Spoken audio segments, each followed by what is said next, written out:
अब हम लोग चर्चा करवाएंगे आर्टिकल 31। आर्टिकल 31 फंडामेंटल राइट्स का एक इंपॉर्टेंट आर्टिकल है और बहुत ही महत्वपूर्ण है।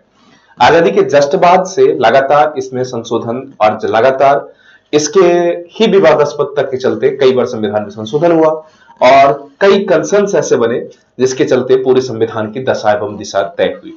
तो ये सबसे महत्वपूर्ण आर्टिकल भी, सबसे महत्वपूर्ण तो नहीं कहा सकता, लेकिन एक बहुत ही महत्वपूर्ण आर्टिकल है। इस आर्टिकल की बात करें तो इस आर्टिकल में संपत्ति या प्रॉपर्टी से संबंधित मुद्दे हैं कि जमीन और प्रॉपर्टी का अधिग्रहण सरकार कैसे कर सकती है, कंसर्न्स क्या बन सकते हैं। तो इसमें क्या है, संपत्ति या जमीन के अधिग्रहण,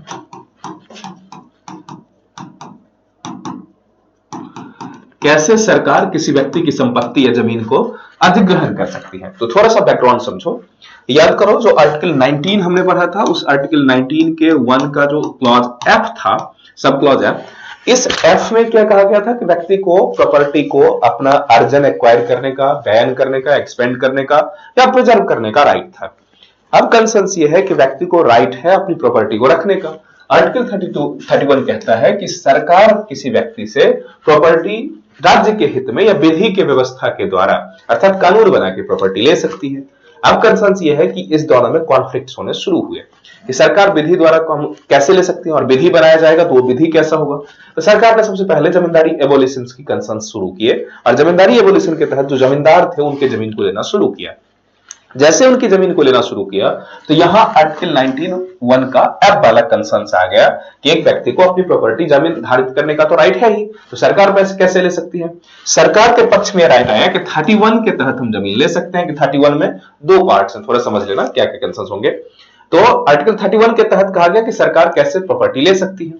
अब प्रश्न उठा, यदि प्रॉपर्टी ले ही सकती है तो आर्टिकल 31 में पहले 31 का जो फर्स्ट है उसमें यह कहा गया है कि सरकार विधि की प्रक्रिया द्वारा, कि मतलब एक रूल के द्वारा किसी व्यक्ति से जमीन ले सकती है।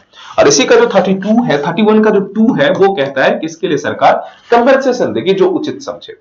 अब प्रश्न है कि उचित है कंपेंसेशन तो कितना। तो सरकार यदि मान लो जमींदार की सारी जमीन ले ले और जमींदार को यदि कंपेंसेशन देने की बात उठे तो कंपेंसेशन कितना होना चाहिए, इस पे भी विवाद उठा कि मान लो यदि किसी व्यक्ति से जमीन ली जा रही है और उसको पूरा मार्केट वैल्यू दे ही दिया जाएगा तो फिर सरकार के इतने पैसे कहां होंगे सरकार के पास, और फिर वो व्यक्ति जिसको पैसा मिला वो तो कहीं जमीन खरीद ही सकता है, कुछ और भी कर सकता है। तो फिर जो हमारा सोशल रिफॉर्म की बात करें या डीपीएसपीज की जो हम बात करते हैं, आर्टिकल 39, चलो डीपीएसपीज में जो समस्याएं हैं कि लोगों के हित के लिए अर्थात लोगों की बेहतरी के लिए सरकार चाहे तो प्रॉपर्टी की ऑनरशिप एटसेट्रा को कंट्रोल कोऑर्डिनेट कर सकती है। तो प्रश्न ये उठता है कि वहां कैसे डील होगा। मतलब तीन प्रश्न यहां समझ लो, एक तो फंडामेंटल राइट्स हो गया, अब जब तक उस टाइम की बात करें 91(1)(f) था तब तक प्रॉपर्टी रखने के हमारे राइट्स हैं। सरकार की जिम्मेदारी है कि लोगों के हित के काम करे, लोगों के हित में प्रॉपर्टी कैसा डिस्ट्रीब्यूशन करे कि प्रॉपर्टी को कंसंट्रेशन नहीं हो जाए, आम हित जो कॉमन गुड्स है उसको फैसिलिटेशन मिले। ये कौन कहता है, डीपीएसपी कहता है। 31 में ये व्यवस्था था कि सरकार जमीन को ले सकती है। अब ऐसे कंसर्न्स में तीनों के बीच लगातार विवाद होना शुरू हुआ। तो सबसे पहले जो जमींदार थे उन्होंने केस किया कि नहीं सरकार जमींदारी एबोलिशन नहीं कर सकती, जमीन हमसे जबरदस्ती नहीं ले सकती। इसके बाद बेला बनर्जी का केस आया जिसमें कहा गया कि नहीं सरकार जमीन तो ले सकती है लेकिन सरकार कंपेंसेशन देगी। तो प्रश्न उठा कंपेंसेशन कितना दिया जाएगा। इस पे भी हुआ कि सरकार जितना चाहे, तो सरकार जितना चाहे तो फिर टोकनिज्म हो गया, सरकार चाहे तो 1 रुपये भी दे सकती है, ऐसे कैसे होगा। तो फिर कहा गया कि इसको जुडिशियल रिव्यू किया जाएगा और कंपेंसेशन का मतलब मार्केट वैल्यू होनी चाहिए। फिर यह प्रश्न उठा कि यदि मार्केट वैल्यू के बराबर पैसे दिए जाएंगे तो इतने पैसे सरकार के पास आएंगे कैसे। फाइनली लगातार ऐसा विवाद होते होते 44th अमेंडमेंट में आने के बाद जो 19(1) का एफ था इसको समाप्त कर दिया गया और आर्टिकल 31 का जो 1 और 2 था बाद में इसको भी समाप्त कर दिया गया। और बाद के टाइम में जो फर्स्ट आर्टिकल कॉन्स्टिट्यूशन अमेंडमेंट के तहत जो 31 में ए, बी और सी जोड़ा गया था, इन तीनों ही पार्ट को रहने दिया गया। बाद में एक पार्ट 42nd अमेंडमेंट के द्वारा डी भी जोड़ा गया जिसको 43rd अमेंडमेंट के द्वारा खत्म कर दिया गया। तो अब भी जो हालत है वो हमारे आर्टिकल 31 में ए, बी और सी ये 3 पार्ट बचा हुआ है। तो चलिए इसको हम डिटेल कर लेते हैं पूरे इतिहास के साथ, क्योंकि प्रीलिम्स और मेंस दोनों में से क्वेश्चन आने की पर्याप्त संभावनाएं होंगी और एक वैसे भी कॉन्सेप्चुअल क्लियरिटी के लिए आपको समझना आवश्यक होगा। तो थोड़ा समझ लो आर्टिकल 31 क्या क्या है। आर्टिकल 31 कहता है किससे कि जमीन या संपत्ति के अधिग्रहण से संबंधित है। ये संपत्ति के अधिग्रहण से संबंधित, acquisition of property, proper land and properties. तो संपत्ति के अधिग्रहण, इस आर्टिकल की यदि बात करें तो मूलतः इसमें ओरिजिनल कॉन्स्टिट्यूशन की बात करें तो ओरिजिनल कॉन्स्टिट्यूशन में इसमें दो पार्ट थे, दो क्लॉज थे। एक था 31 का फर्स्ट और दूसरा था 31 का सेकंड। 31 का फर्स्ट ये कहता है कि राज्य विधि के प्राधिकार के बिना, मतलब बिना किसी प्रॉपर लॉ एम्पावरमेंट के, किसी की संपत्ति से किसी को बेदखल नहीं कर सकता। इसको ये कहा जाता है कि राज्य विधि के प्राधिकार के बिना, विधि के प्राधिकार का मतलब ये होगा विदाउट लॉ फॉर्मेशन या अथॉरिटी, विधि के प्राधिकार के बिना अर्थात बिना लॉ के किसी की प्रॉपर्टी को एक्वायर नहीं कर सकता, किसी के प्रॉपर्टी को एक्वायर नहीं कर सकता। अब यहां एक प्रश्न आएगा, इसको वहां जो लिखा है उसको कहा गया कि मतलब विधि के प्राधिकार के बिना किसी को उसके प्रॉपर्टी से डिप्राइव नहीं कर सकता। ओरिजिनली ये लिखा है, तो इस टर्म को ऐसे लिख सकते हो, ये जरा बेहतर होगा। अर्थ तो वही है लेकिन थोड़ा हम इसके बेयर एक्ट के फॉर्मेट में चले। विधि के अधिकार के बिना, राज्य विधि के प्राधिकार के बिना किसी व्यक्ति को उसके प्रॉपर्टी से डिप्राइव नहीं कर सकता।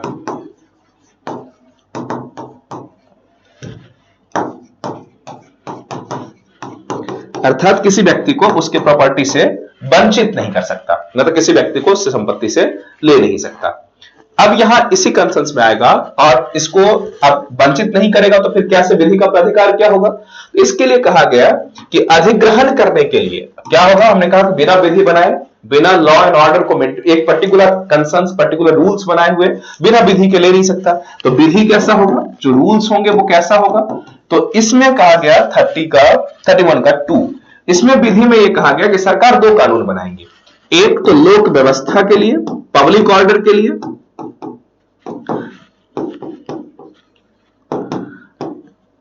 अर्थात जब भी जमीन एक्सेप्टांस ली जाएंगी या प्रॉपर्टी ली जाएंगी तो किस आधार पे, एक तो पब्लिक ऑर्डर के लिए लिया जाएगा, और दूसरा इसके लिए मुआवजे की राशि भी सरकार तय करेगी। मुआवजे की राशि का मतलब उसके लिए जिस व्यक्ति की प्रॉपर्टी आप ले रहे हो उसे मुआवजा कितना मिलेगा, कंपनसेशन कितना मिलेगा। और दूसरा कंसर्न क्या है, रूल्स रिलेटेड टू मुआवजा या कंपनसेशन।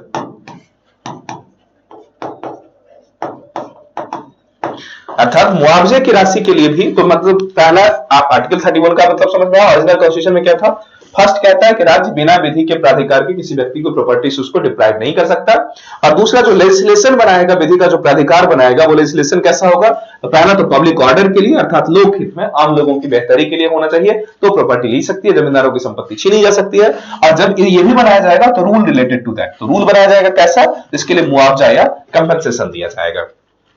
अब यहां जब आएगा तो यहीं से कन्फ्रंट होना शुरू हुआ, कि अब यहां ध्यान रखो, आर्टिकल 19 का जो 1 जो उसका जो सब क्लॉज एफ था, ये क्या बता रहा था कि व्यक्ति को प्रॉपर्टी रखने की राइट है, और ये फंडामेंटल राइट्स है, तो फंडामेंटल राइट्स क्या था, सरकार भी छीन नहीं सकती। अब यहां दो कॉन्फ्लिक्ट्स होने शुरू हुए, एक तो 19(1) के एफ के साथ कि कुछ रीजनेबल रिस्ट्रिक्शन है, वहां रीजनेबल रिस्ट्रिक्शन है, इसका मतलब फंडामेंटल राइट्स को भी रीजनेबली रिस्ट्रिक्ट किया गया, लेकिन फिर भी यह है कि हमारा फंडामेंटल राइट है, बहुत आसानी से नहीं जा सकता।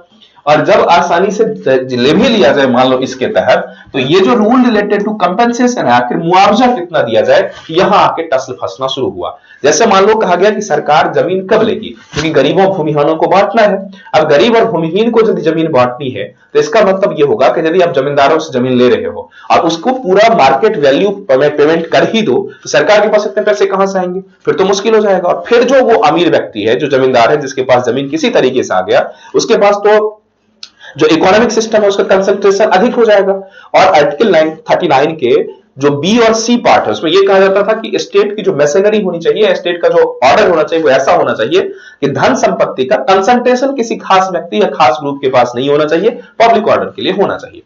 तो अब इसी मुद्दा के लेकर तमाम केसेस चलने शुरू हुए, तो फाइनली ये बात हुआ कि 31 के 2 से रिलेटेड कुछ केसेस आए, से रिलेटेड केसेस। तो सबसे पहला तो मुद्दा यह है कि पहले 31(2) से भी पहले समझ लो, तो आया आर्टिकल 19(1)(f) और 31 से संबंधित कंसर्न्स। इसमें जब आया 19(1)(f) और 31, तो पहला संविधान संशोधन होता है, और पहला संविधान संशोधन 1951 में होता है। ध्यान करो, उसमें बहुत सारी चीजें आ गई, रिजर्वेशन भी इसी कंसेंस में था, चंपकम दोरेराजन वाला केस था, और भी चीजें थी। तो उसके साथ ही फर्स्ट कॉन्स्टिट्यूशनल अमेंडमेंट में एक तो यहां ये जोड़ दिया गया 31 का ए और 31 का बी जोड़ दिया गया, और दूसरा जो हमारा शेड्यूल 9 का बी जोड़ दिया गया, ताकि इस संबंध में यदि कोई मुद्दा उठाया जाए और 9 शेड्यूल में चला जाए तो वो नॉन जुडिशियल रिव्यू का हो जाएगा। तो सबसे पहले इश्यूज हम लोग लिख रहे हैं, 31 से related issues related to article 31। तो सबसे पहला इश्यू जस्ट आफ्टर इंडिपेंडेंस, आजादी के तुरंत बाद क्या उठा, इश्यू बिटवीन आर्टिकल 19 का 1 का क्लॉज एफ एंड बिटवीन 31, अर्थात फंडामेंटल राइट से जमीन लेना आप ले कैसे सकते हो। सरकार जमींदारी एबोलिशन एक्ट लेके आई, ऐसे कंसर्न्स में जमींदारी एबोलिशन केस को लेके इन दोनों का कंसर्न्स क्या था, स्पेशली जमींदारी एबोलिशन।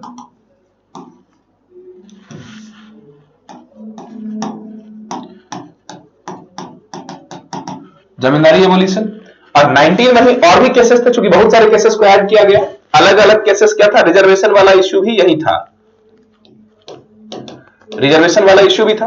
तो फाइनली ये हुआ कि इन सब के दम पे जैसे ही ये विवाद होना शुरू हुआ तो सरकार ने क्या किया, सरकार ने कुछ संशोधन किए। तो फर्स्ट कॉन्स्टिट्यूशनल अमेंडमेंट किया गया, और जब पहला कॉन्स्टिट्यूशनल अमेंडमेंट किया गया, जो कि इस पे कोर्ट का डिसीजन क्या था, कोर्ट ने कहा कि फंडामेंटल राइट्स ज्यादा इंपॉर्टेंट है, और यहां दो फंडामेंटल राइट्स के ही बीच में फाइट हो गए। तो दो फंडामेंटल राइट्स, 31 भी तो फंडामेंटल राइट्स ही है और 19 भी फंडामेंटल राइट्स है, ऐसे कंसर्न्स में दोनों में कौन फंडामेंटल राइट ज्यादा प्रेफरेंस होगा। तो जब इस कंसर्न्स में आ गया कि 19(1)(f) को ज्यादा प्रश्रय दिया गया, तो सरकार ने फर्स्ट कॉन्स्टिट्यूशनल अमेंडमेंट कर लिया, और फर्स्ट कॉन्स्टिट्यूशनल अमेंडमेंट के तहत इसमें दो पार्ट किए गए। एक ये कब हुआ है, जस्ट आजादी के तुरंत बाद 1951 में। इसके तहत 31 में ए जोड़ दिया गया प्लस 31 का बी जोड़ दिया गया, अर्थात पहले 31 का 1 और 2 तो था ही, अब इसके साथ 31 का ए और 31 का बी जोड़ दिया गया। इसके साथ ही जो है 9th शेड्यूल ऐड कर दिया गया, अर्थात तीन चीजें ऐड की गई, यहां ध्यान रखो। एक तो 31A, 31B और 9th शेड्यूल। 9th शेड्यूल आप याद करो 9वीं अनुसूची, कि इस मुद्दे में कहा गया कि यदि सरकार किसी मुद्दे को 9th शेड्यूल में डाल देती है तो कोर्ट उसका जुडिशियल रिव्यू नहीं कर सकता, अर्थात कोर्ट उस मुद्दे में नहीं जाई जा सकती, सरकार जो करेगी वो फैसला मान्य होगा, चाहे वो फंडामेंटल राइट के खिलाफ हो या नहीं हो, अर्थात कोर्ट नहीं जाई जा सकती, कोर्ट में मसला नहीं जा सकता।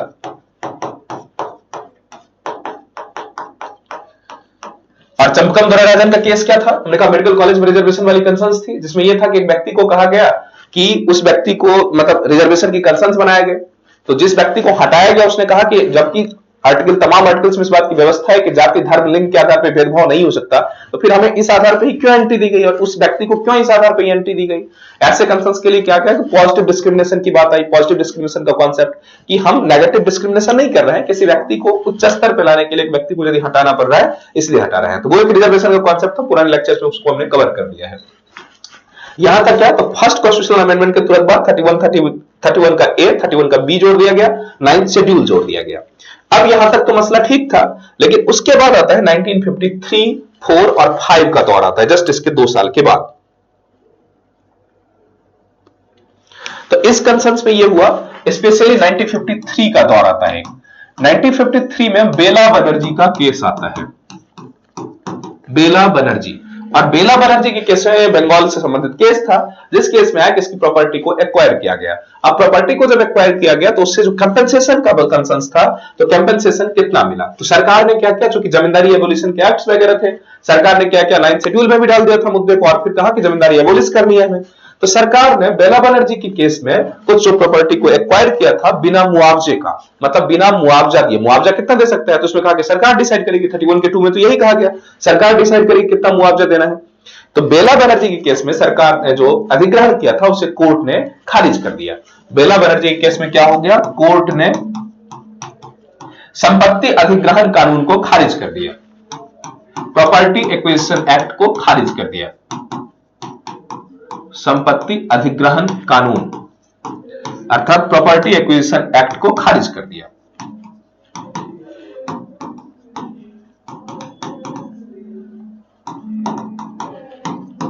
क्यों खारिज कर दिया? इसलिए खारिज कर दिया कि इसमें बिना कंपेंसेशन, बिना मुआवजे का अधिग्रहण कर लिया गया था। क्यों खारिज किया गया? तो इसके कारण भी बताया गया। क्यों? बिना मुआवजे का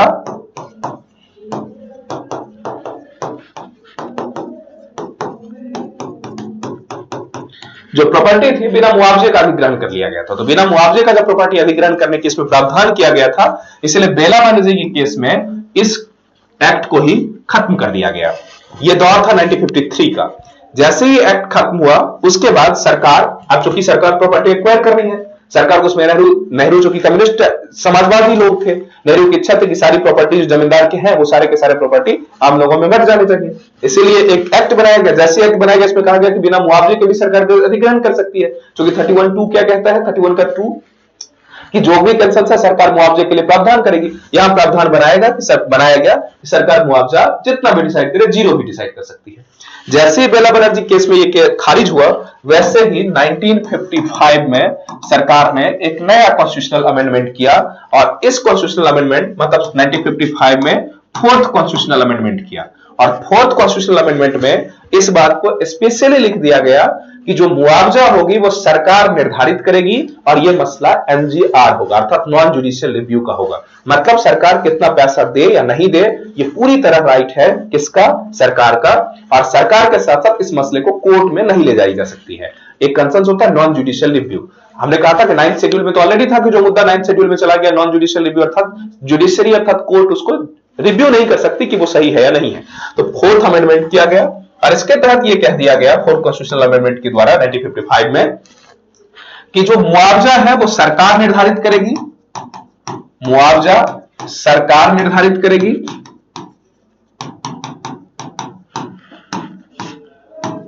और ये जो केसेस होगा, मतलब जो कंपेंसेशन है वो कौन डिसाइड करेगा? गवर्नमेंट डिसाइड करेगी। और गवर्नमेंट डिसाइड करने के साथ साथ ये जो कंसर्न्स होंगे वो एनजेआर होगा, अर्थात नॉन जुडिशियल रिव्यू, अर्थात इसको कोर्ट में इस मसले को हम लेके नहीं जाया जा सकता।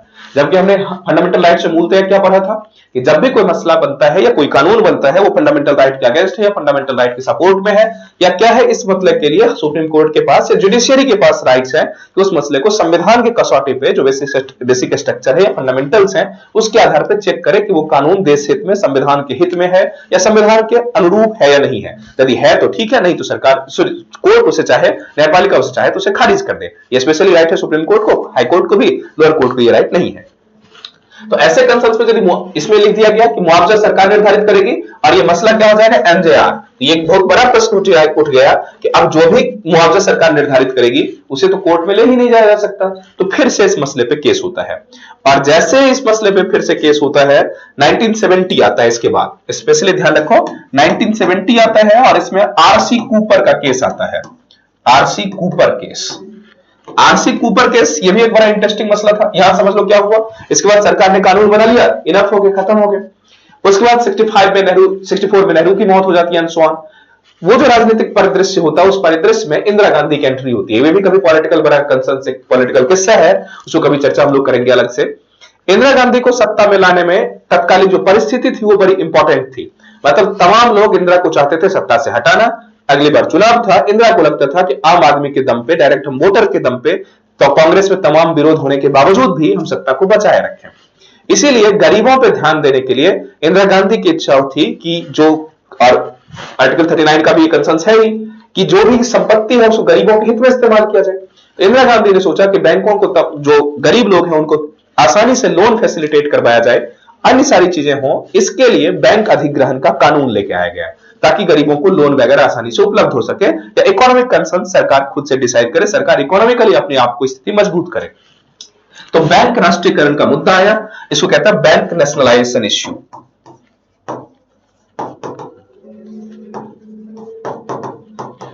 बैंक नेशनलाइजेशन इश्यू ये 1969 में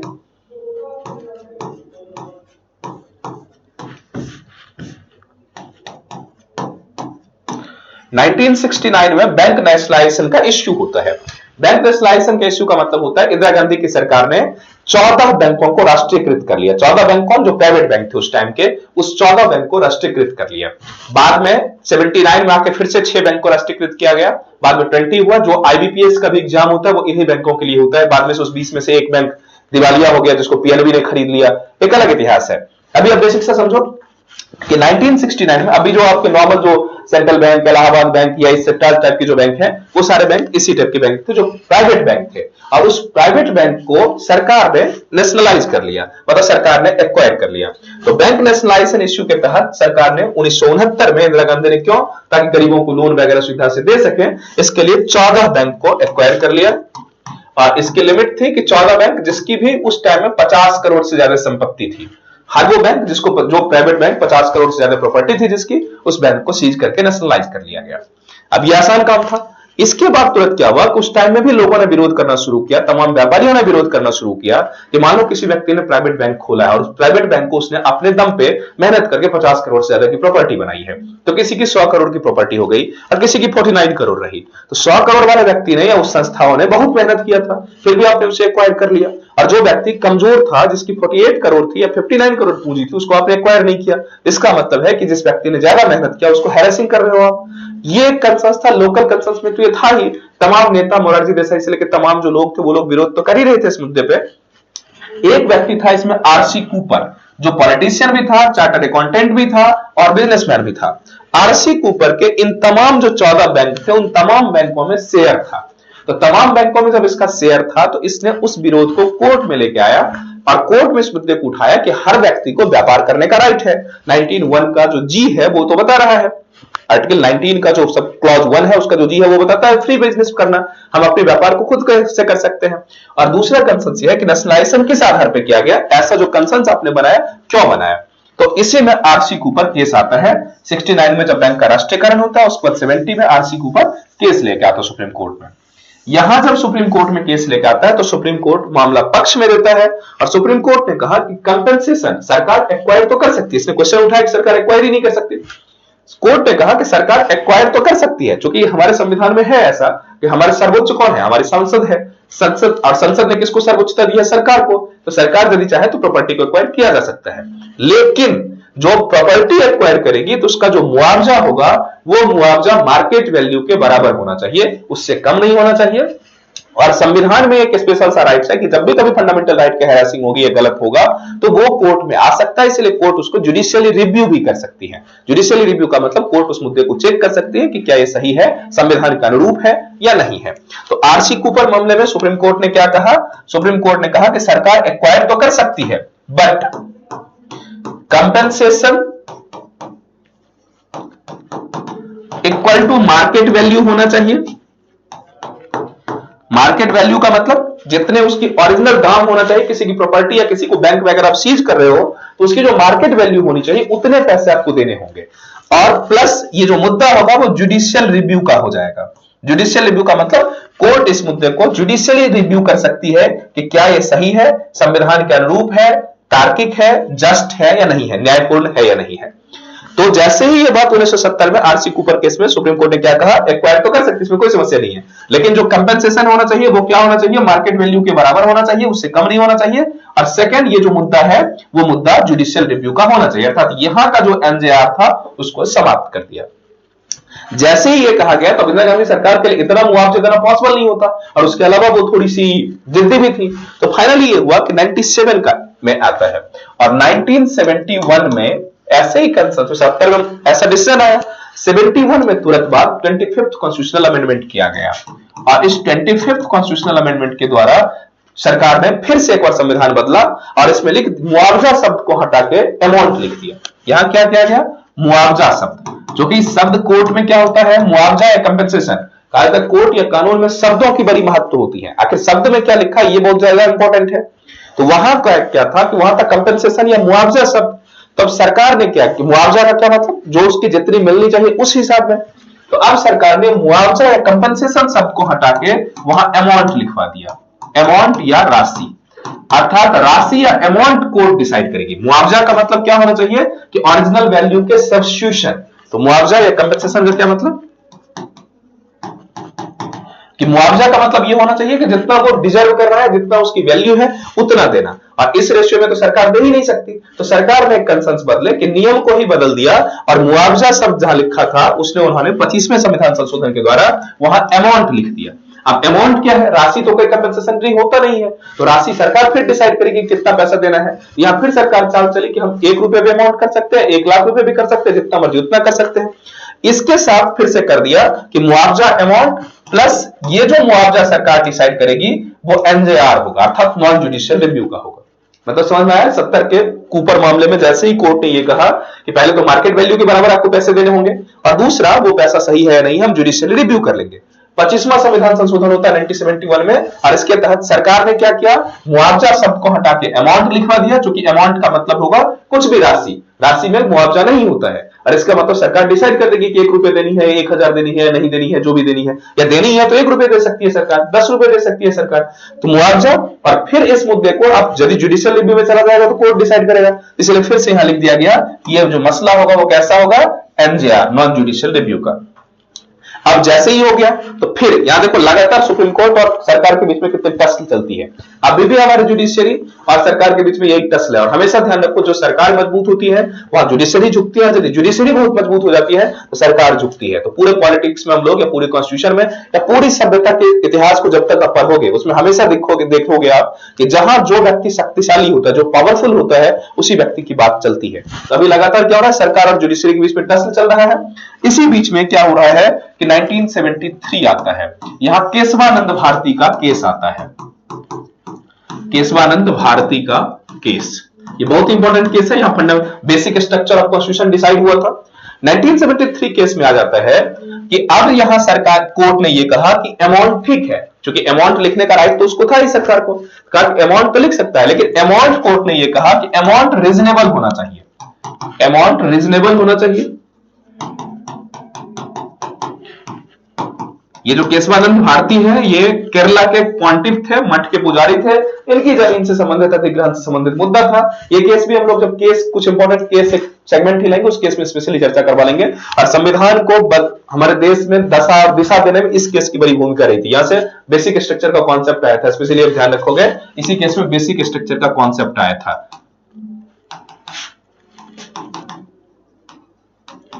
तो अब यहां आया बेसिक स्ट्रक्चर का कॉन्सेप्ट। तो अमाउंट क्या, इस केस में क्या कहा गया केशवानंद भारती केस में कि ठीक है सरकार अधिग्रहण कर सकती है, मुआवजे के बजाय अमाउंट भी लिख सकती है, लेकिन अमाउंट क्या होना चाहिए, रीजनेबल होना चाहिए, अर्थात अमाउंट तार्किक होना चाहिए।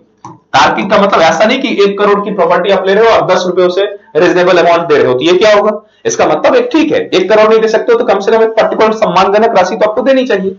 तो ये मुद्दा कौन होगा, अमाउंट क्या होना चाहिए, रीजनेबल होना चाहिए। और साथ ही रीजनेबल कौन डिसाइड करेगा, मतलब सरकार और व्यक्ति के बीच की यदि फाइट है तो हमारे यहाँ ये काम किसका है, जुडिशियरी का ही तो है कि एग्जीक्यूटिव या किसी भी 2 अंग के बीच की यदि वो लड़ाई है, किसी भी तरह का कॉन्फ्लिक्ट है तो कॉन्फ्लिक्ट को सुलझाएगा कौन, सरकार। तो सॉरी जुडिशियरी, न्यायपालिका।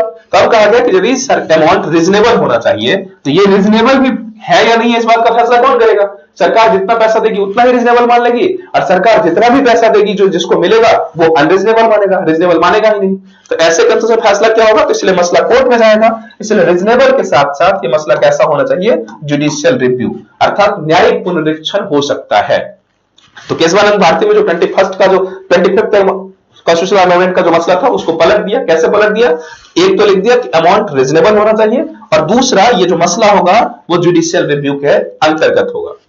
जैसे ही ऐसा किया गया फिर उसके बाद देखो 42nd कॉन्स्टिट्यूशनल अमेंडमेंट होता है 1976 में। इसमें रीजनेबल वाले मुद्दे को तो ठीक ही है, रीजनेबल को कुछ किया ही नहीं, लेकिन जुडिशियल रिव्यू को खत्म कर दिया ताकि रीजनेबिलिटी का प्रश्न ही सॉल्व हो जाए। और इसमें फिर से कर दिया गया एनजेआर, अर्थात सरकार ने फिर से लिख दिया 42nd अमेंडमेंट के द्वारा कि जो भी अमाउंट डिसाइड किया जाएगा वो अमाउंट एनजेआर होगा, अर्थात नॉन जुडिशियल रिव्यू, कोर्ट इसकी रिव्यू नहीं कर सकती। ये 42nd मसला 42nd अमेंडमेंट के द्वारा ऐसा कर दिया गया। ये कब किया गया, 1976 में। और जैसे ही ये किया गया उसके बाद फिर से आता है 1978। इसके बाद एक टाइम आता है 1978। 1978 में 44th कॉन्स्टिट्यूशनल अमेंडमेंट आता है। 1978 44th कॉन्स्टिट्यूशनल अमेंडमेंट आता है, जो कि 42nd कॉन्स्टिट्यूशनल अमेंडमेंट को मिनी संविधान कहा जाता है। मिनी संविधान का मतलब पूरी तरह संविधान को बदलने की कोशिश की गई थी, बहुत सारे पार्ट्स को बदल दिए गए। बाद में जब 40 इसके बाद जब 43rd अमेंडमेंट होता है तो 43rd अमेंडमेंट में इंदिरा सॉरी वो जनता पार्टी की सरकार आती है और उन्होंने दोबारा संविधान में जो वो अधिकांश पूरे पार्ट को तो नहीं लेकिन 42nd में जो मेजर पार्ट को बदल दिया गया था उसे दोबारा रिस्टोर किया था।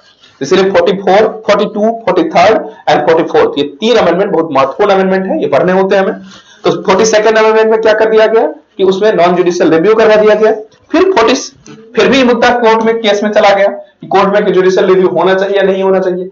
इसके बाद 1978 में सरकार ने 44th कॉन्स्टिट्यूशनल अमेंडमेंट किया और ये कौन थी, ये जनता बाद में जनता पार्टी की सरकार रहती है। तो इस 44th अमेंडमेंट में कहा गया कि ये जो इतना मसला है लगातार सरकार और कोर्ट के बीच में जो टसल चल रहा है तो इस मुद्दे को जड़ से निपटा दिया जाए। तो जड़ से इस मुद्दे को कैसे सॉल्व किया जाए, तो सबसे बड़ा टसल कौन था 19(1) का एफ जिसमें संपत्ति के अधिकार की बात की गई। तो 44th अमेंडमेंट के द्वारा इसके रूट कॉज पे काम किया गया। सबसे पहला काम क्या किया गया 19(1) का जो क्लॉज 19 का जो क्लॉज फर्स्ट है उसके जो एफ थे संपत्ति का अधिकार इसको हटा दिया गया।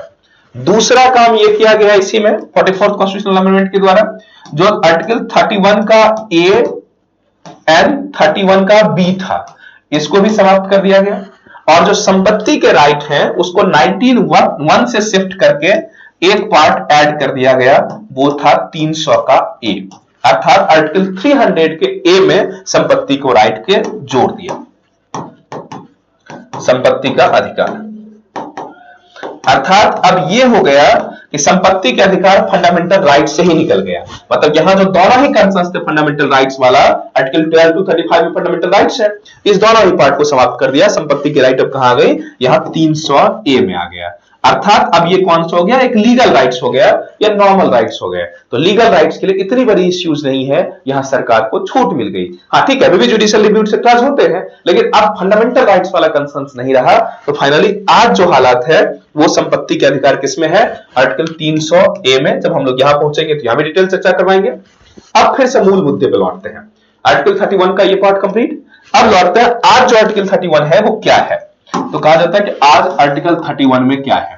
पहले तो आर्टिकल 31 में ओरिजिनली क्या था, 31 का ए, 31 का सेक 2, 1 एंड 2, इस दोनों को कब समाप्त कर दिया गया, 44th अमेंडमेंट के द्वारा समाप्त कर दिया गया। इसके अलावा जो कॉन्स्टिट्यूशन का फर्स्ट अमेंडमेंट हुआ था 1951, इसमें दो पार्ट और जोड़े गए थे। कौन कौन जोड़ा गया था, 31 का ए एंड 31 का बी, तो ये पार्ट है। और बाद में एक पार्ट और जोड़ा गया 31 का सी। तो अभी ये तीन पार्ट हमारे कॉन्स्टिट्यूशन में है। अर्थात जो आर्टिकल 31 अभी है इसमें तीन क्लॉज है, 31 का ए, 31 का बी और 31 का सी। एक और जोड़ा गया था 31 डी जिसको भी समाप्त कर दिया गया। अभी हम केवल इसकी चर्चा करें कि हमारे पास बचा कौन सा है। तो इसमें यदि चर्चा करें तो 31 का ए, बी एंड सी। 31 का ए क्या कहता है, बी क्या कहता है और सी क्या कहता है, इसको थोड़ा समझ लेते हैं। आर्टिकल 31 का ए ये कहता है कि यदि किसी भी कंसर्न्स में लैंड रिफॉर्म से संबंधित कोई मुद्दा हो, अर्थात जमींदारी एबोलिशन की बात है, तो लैंड रिफॉर्म से संबंधित यदि कोई मुद्दा हो और ऐसे कंसर्न्स में यदि सरकार कोई नियम बनाती है और वो नियम article 14 right to equality, 19 right to freedom and 31 के तहत नियम जो भी है उस नियम को यदि वो खत्म भी करता है या उस नियम के अगेंस्ट भी होता है तो इसका मतलब होगा कि वो नियम लागू होगा ही, उसमें कोई समस्या नहीं होगी। याद करो आर्टिकल जो हमारा 13 था वो क्या कहता है कि कॉन्स्टिट्यूशनल अमेंडमेंट के तहत वो सारे नियम या कोई भी नियम यदि फंडामेंटल राइट्स के अगेंस्ट होता है तो वो क्या हो जाएगा, वो खत्म हो जाएगा उस सीमा तक जिस सीमा तक फंडामेंटल राइट के साथ वो कंस्ट्रेन करता है। ऐसे कंसर्न्स में यहां ये कहा गया, स्पेशली नोट करके स्पेशली मना कर दिया गया कि 31 में ये कहा गया, 31 में स्पेशली ये बात की गई कि कहा गया कि यदि कोई कंसर्न्स, कोई कानून, यदि कोई लॉ लैंड रिफॉर्म से संबंधित हो, लैंड रिफॉर्म से रिलेटेड हो और वो 14, 19 एंड 31 के अगेंस्ट भी हो। आर्टिकल 14 में क्या है, राइट टू इक्वलिटी, 19 में क्या है, फ्रीडम, स्वतंत्रता, और 31 में जो आर्टिकल वो था ही 1 और 2, उसको चूंकि फर्स्ट अमेंडमेंट में ही ऐड किया गया इसलिए अभी 31 का 1 और 2 तो था ही उसमें, 44th में उसको खत्म किया गया है। यहां कहा गया कि आर्टिकल 14, 19 और 31 के खिलाफ भी हो या अगेंस्ट भी हो तब भी लागू होगा, तब भी लागू होगा।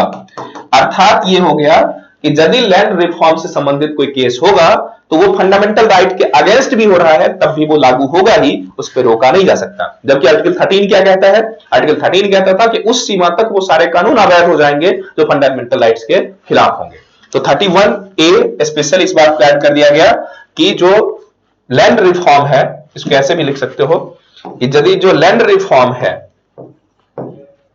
वो ग्रेटर देन आर्टिकल 14, 19 एंड 31, अर्थात यदि लैंड रिफॉर्म का केस होगा तो 49, 19 और 31 का कोई कंसेंस नहीं होगा, ये कानून लागू होगा ही। इसके अलावा फिर से बात करते हैं, जो 31 का ए तो हो गया कंप्लीट, इसके ए में क्या हो गया कि land reform greater than 14, 19 and 31। इसके बाद लौटते हैं जो आर्टिकल 39 का बी है। 39 के बी में यह कहता है कि जो 9th शेड्यूल है, बी भी फर्स्ट कॉन्स्टिट्यूशनल अमेंडमेंट के द्वारा जोड़ा गया। ये ध्यान रखो, ये दोनों ही पार्ट कब जोड़ा गया है? फर्स्ट कॉन्स्टिट्यूशनल अमेंडमेंट के द्वारा। कब? 1951 में ही। बी कहता है कि जो 9th शेड्यूल का मुद्दा है, ध्यान रखिए कई बार हमने कहा कि बी इसमें 9th शेड्यूल जोड़ दिया गया, तो आर्टिकल 31 का बी कहता है कि 9th schedule is greater than fundamental right and non judicial review. कि मतलब 9th शेड्यूल का जो भी मुद्दा होगा वो greater than all the fundamental right या सीधे फंडामेंटल राइट। 9th शेड्यूल में जो भी मुद्दा चलाएगा फंडामेंटल राइट्स उसको रोक नहीं सकता। ध्यान रखो फिर से आर्टिकल 13 क्या कहता है? फंडामेंटल राइट के खिलाफ जो कोई भी मुद्दा आएगा उस सीमा तक क्या होगा? वॉइड होगा, खत्म होगा। यहां ये कह रहा है कि 9th शेड्यूल में जो कुछ भी मुद्दा चला जाएगा वो फंडामेंटल राइट के खिलाफ होगा। एंड ये जो मसला होगा 9th शेड्यूल में जो मुद्दा गया है वो क्या होगा? नॉन जुडिशियल रिव्यू, अर्थात इसकी जुडिशियल रिव्यू भी नहीं हो सकती है। लगातार बहुत दिन तक ये चलता रहा, लेकिन इंदिरा गांधी के दौर के बाद, खासकर केशवानंद भारती के कंसर्न्स के बाद, ये हुआ कि सरकार को जिस भी मुद्दे पे लगता था कि फंडामेंटल राइट के खिलाफ जाने हैं या कोई नियम बनाने हैं और वो संविधान के खिलाफ जाएगा या कोर्ट उसे स्टेप डाउन कर देगी, ऐसे कंसर्न्स में हर सरकार ये करती थी कि उस मुद्दे को लेकर 9th शेड्यूल पहुंच जाती थी। तो इसका मतलब यह हो गया कि 9th शेड्यूल एक ऐसा हेवन क्रिएट हो गया जहां जो भी सरकार चाहे, जो भी कानून चाहे, जो भी मुद्दा चाहे उसमें ला दे और फिर कोर्ट की पावर ही खत्म हो जाए। और यदि कोर्ट की पावर ही खत्म हो गई तो फिर जुडिशियल रिव्यू का कॉन्सेप्ट क्या हुआ? वो फिर कंप्लीट जस्टिस का राइट का क्या होगा? सुप्रीम कोर्ट का या न्यायपालिका के एग्जिस्टेंस का क्या होगा? तो इस अर्थ में लगातार केस होने के बाद में बामन राव का केस आता है। स्पेशली ध्यान रखो, बामन राव मामला।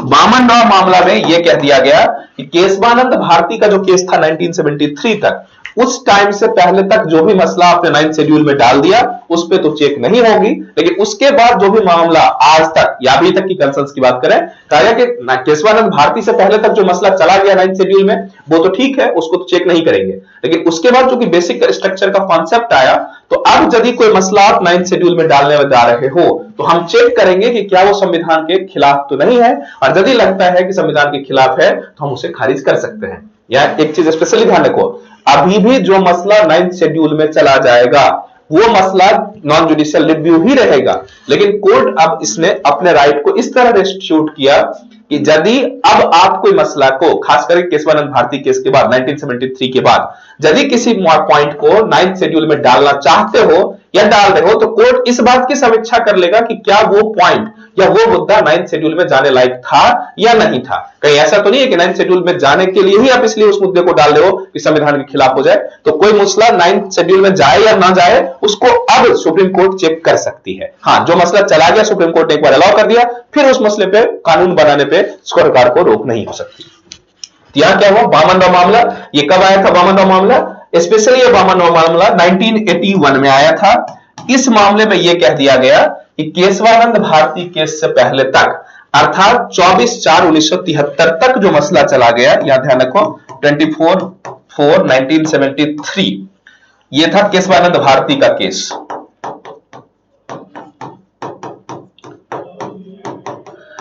या ध्यान रखो, कंफ्यूज नहीं होना। बामनराव मामला 1981 में सुप्रीम कोर्ट ने कहा कि केशवानंद भारती केस से पहले तक जिस मसला को आपने 9th शेड्यूल में रख दिया उससे हमें कोई दिक्कत नहीं है, उसकी जुडिशियल रिव्यू नहीं होगी। लेकिन उसके बाद जिस मसला को आप उसमें रखने जा रहे हो या रखोगे, सुप्रीम कोर्ट उसको चेक करेगी और ये जो मसला होगा अब क्या हो जाएगा, जुडिशियल रिव्यू का हो जाएगा। अर्थात बामनराव वाले मसले में यह स्पष्ट कर दिया गया कि 9th शेड्यूल का जो भी मसला होगा जुडिशियल रिव्यू होगा। और ये कब से लागू होगा, तो ये रेट्रोस्पेक्टिव अर्थात केशवानंद भारती के केस के टाइम से ही लागू होगा। या ध्यान रखो, जो कानून बनते हैं संविधान में हमारे जो कानून की व्यवस्था है तो दो टाइप के कानून होते हैं, एक होता है रेट्रोस्पेक्टिव कानून, एक होता है प्रोस्पेक्टिव कानून। तो जो सिविल से संबंधित कानून है वो रेट्रोस्पेक्टिव बैक डेट से भी लागू हो सकता है, लेकिन जो क्रिमिनल से संबंधित कानून है वो केवल और केवल प्रोस्पेक्टिव अर्थात जिस दिन कानून बना उसके बाद ही लागू हो सकता है। तो चूंकि ये मसला सिविल से संबंधित था इसीलिए बामनराव केसेस में कहा गया कि उसी टाइम 1981 का फैसला है, लागू कब से करवा रहा है, 73 से ही। और 73 से लागू करवाने का भी केस का कारण क्या है, तो ये भी ध्यान रखो, इसलिए लागू करवाया जा रहा है क्योंकि केशवानंद भारती केस में बेसिक स्ट्रक्चर का कॉन्सेप्ट आ गया था। बेसिक स्ट्रक्चर का कॉन्सेप्ट आ गया था कि संविधान का बेसिक कॉन्सेप्ट क्या है, तो इसीलिए कहा गया कि यदि उस बेसिक स्ट्रक्चर के खिलाफ जा रहा है तो सरकार कोर्ट उस मसले को 9th शेड्यूल से निकाल सकती है, 9th शेड्यूल में जाने को ही खारिज कर सकती है। तो क्लियर हो गया मुद्दा। अभी 9th शेड्यूल में जो मुद्दा है उस पर सुप्रीम कोर्ट तो चेक नहीं करेगी, जुडिशियल रिव्यू नहीं करेगी, लेकिन 9th शेड्यूल में कोई मुद्दा डाला गया है इस मुद्दे को सुप्रीम कोर्ट चेक कर सकती है और उसको अब क्या बना दिया, जुडिशियल रिव्यू। अर्थात हमने कहा कि 9th शेड्यूल और नॉन एमजेआर को 1981 में आके क्या बना दिया, जुडिशियल रिव्यू करवा दिया। ये कवर हो गया 31 का बी। अब इसके बाद हम लोग आते हैं, फिर से आगे बढ़ते हैं, जो इसी में 1931 का सी की बात करते हैं। 31 का सी, 31 का ए क्या था, ए कवर हो गया, बी कवर हो गया, अब आते हैं 31 का सी। तो 31 का सी कहता है इसको जोड़ा गया था 25th कॉन्स्टिट्यूशनल अमेंडमेंट के द्वारा। कब जोड़ा गया, 25th कॉन्स्टिट्यूशनल अमेंडमेंट 1971 के द्वारा जोड़ा गया। ए बी कब जोड़ा गया था, फर्स्ट कॉन्स्टिट्यूशनल अमेंडमेंट के द्वारा जोड़ दिया गया। इसके तहत यह कहा गया कि आर्टिकल 39 का बी एंड आर्टिकल 39 का सी ये डीपीएसपीज का है। डीपीएसपीज का मतलब जो डायरेक्टिव प्रिंसिपल है उसका ये मुद्दा है। तो कहा गया डीपीएसपी के जो आर्टिकल 39 बी और 39 सी है उससे संबंधित यदि कोई मसला है तो वो मसला भी फंडामेंटल राइट पे भारी पड़ेगा। अर्थात इसमें यह कहा गया कि ये दोनों भी आर्टिकल 14, आर्टिकल 19 और आर्टिकल 31 से मजबूत है, ये ज्यादा इंपॉर्टेंट है और ये एनजेआर है, नॉन जुडिशियल रिव्यू। अर्थात यदि किसी तरह का कोई प्रश्न 39 बी और 39 सी के तहत बनाया गया है, अर्थात डीपीएसपी में ये जो दो आर्टिकल है इस आर्टिकल के तहत यदि कोई कानून बनाया गया है तो वो 14, 19 और 31 को ओवरलैप कर सकता है, उसको दबा सकता है। और ये जो मसला होगा वो फिर से एनजेआर हो गया, क्योंकि ये कब डाला गया, 1971 में ही डाला गया और केशवानंद भारती केस 73 में आता है और बामनराव मामला 1981 में आ जाता है। इसलिए एनजीआर वाला जो कंसर्न्स है वो खत्म हो गया, अर्थात उसको तो कैंसिल कर दिया गया, अभी जुडिशियल रिव्यू तो होगा ही। हाँ, लेकिन जो 39 बी और 39 सी है वो यहां तक जारी रहेगा, यह अभी भी अलाउ है। इस एनजीआर को बामनराव मामले में समाप्त कर दिया गया, बामनराव केस के द्वारा समाप्त कर दिया गया, केस का द्वारा समाप्त हो गया। अब यहां आता है ये 39 बी और 39 सी। तो ये 39 बी और 39 सी जैसे इसको समाप्त कर दिया गया उसके बाद 42nd कॉन्स्टिट्यूशनल अमेंडमेंट होता है। स्पेशली ध्यान रखो 42nd कॉन्स्टिट्यूशनल अमेंडमेंट। और 42nd कॉन्स्टिट्यूशनल अमेंडमेंट में इंदिरा गांधी ने हमने कहा ना मिनी कॉन्स्टिट्यूशन, पूरे संविधान को ही बदल डाली गई थी। तो 42nd कॉन्स्टिट्यूशनल अमेंडमेंट में स्पेशली ये कब का था, 1976। इसमें स्पेशली ये कहा गया कि ऑल द डीपीएसपी में पहले देखो सरकार ने क्या कहा, केवल दो डीपीएसपी 39 का बी और 39 का सी वो ग्रेटर देन 14, 19, 31।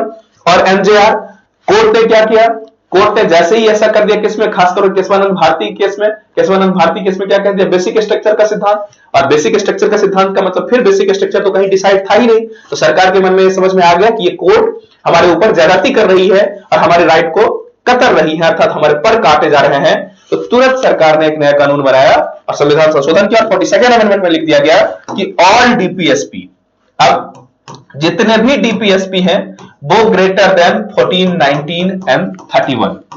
अर्थात जो कोई भी डीपीएसपी है, केवल यही दोनों नहीं, जो 39 और 39 का बी और सी ही नहीं, all the DPSP is greater than 14, 19 and 31। अब जैसे ये केस हुआ फिर से सुप्रीम कोर्ट और इस सरकार के बीच में टसल चली, तो 76 में ये हो गया। उसके बाद आता है 1980, यहां मिनर्वा मिल्स केस जाता है, फिर से मिनर्वा मिल्स का केस होता है। और इस मिनर्वा मिल्स केस में फिर से इसमें संपत्ति अधिग्रहण से संबंधित ही बातें थी। तो मिनर्वा मिल्स केस 1980 में सुप्रीम कोर्ट ने फिर से यह कह दिया गया कि 42nd का जो विस्तार है वो अवैध है। 42nd का विस्तार अवैध है। 42nd का विस्तार अवैध का क्या मतलब? इससे पहले क्या था? केवल 39 बी और सी था।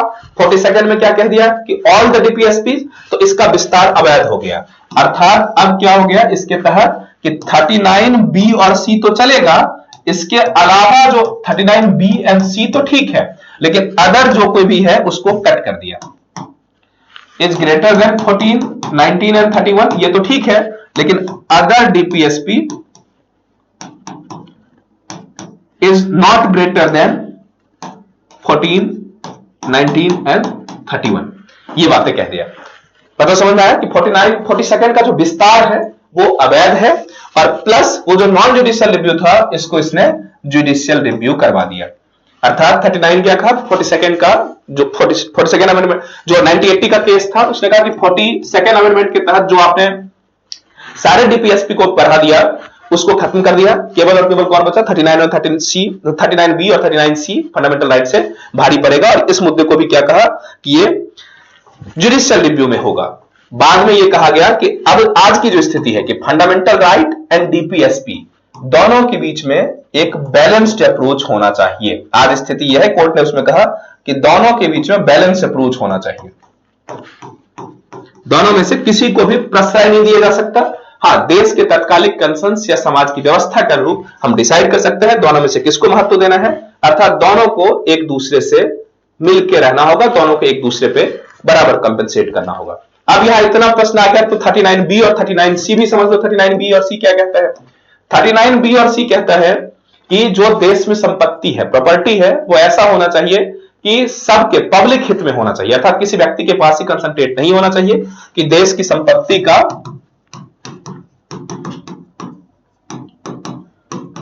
इस्तेमाल इस तरह होना चाहिए कि वो पब्लिक इंटरेस्ट में हो। ऐसा होना चाहिए कि मैक्सिमम पब्लिक इंटरेस्ट हो,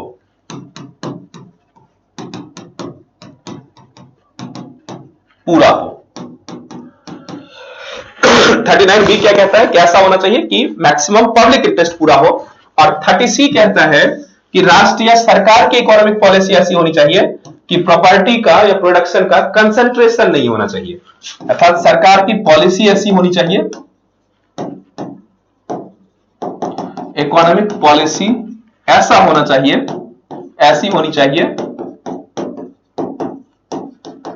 कि रिसोर्स एंड प्रोडक्शन का कंसंट्रेशन नहीं होना चाहिए, कंसंट्रेशन नहीं हो। अर्थात किसी खास व्यक्ति के पीस, पूंजीपति लोगों के पास ही या जो उद्योगपति लोग हैं उन्हीं के पास सारी प्रॉपर्टी आदि जमा नहीं होना चाहिए, ऐसी पॉलिसी बनानी चाहिए।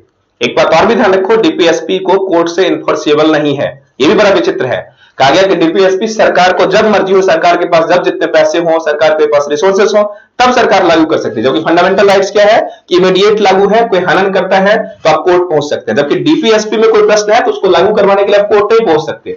लेकिन कोर्ट, सरकार भी इस मुद्दे पर जिद पैर गई कि नहीं, हमें यह लागू करना ही है, और इसमें सरकार को छूट थी कि जिस मुद्दे को लागू करे। इसीलिए कहा गया कि 39 बी और सी इस दोनों ही आर्टिकल को पूरा करने के लिए यदि फंडामेंटल राइट्स को कर्टेल भी करना पड़ रहा है तो वो किया जा सकता है।